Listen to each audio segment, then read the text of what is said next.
Meghalaya ki Chief Minister amadi National People's Party NPP ki National President Conrad ke Sangma Numit Nini ki Khongchat Ngasi Imphal le Thunglakhre magni airport ta thunglabaga party asigi state unit ki President Dr. Lorhoi S. Foze yauna party ki luchingba sing amadi thomi sing na mahakpu taramna okay Imphal International Airport ta thunglabada mangjauna na ngaiduna leiramba paumi singda wangangla tuna mahakna phongdokhibada Manipur miyam gi mafam da ikai khumna bhutle Manipur gi wathok asi loishinduna tangdu leitaba fibam purakna bohonabada NPP na pangbaya ba Pangani.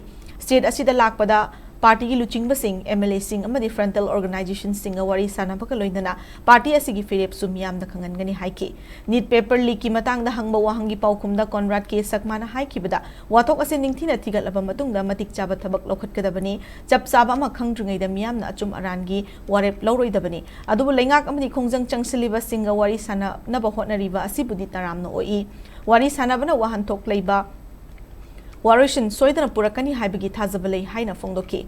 Opposition Union Education Minister from Lotokadabani Haina Taksiliba Sigi Matang da Mahakna Haikibada, Ningtina Tizalaba Matunga Asengba Adu Kankani, Warep Kaya Laurabasu, Saki Savon Yautana Tabakak Toroidabani Haiki.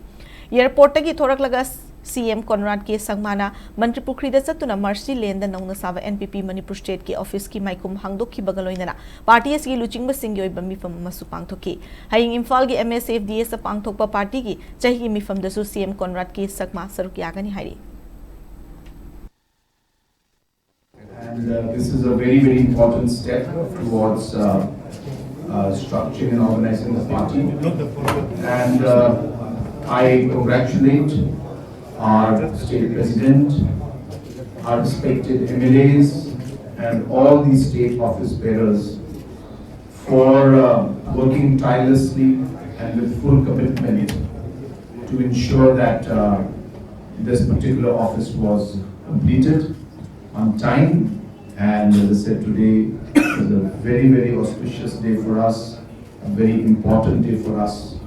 And I once again congratulate the state president and the entire committee, as well as our honorable MLAs.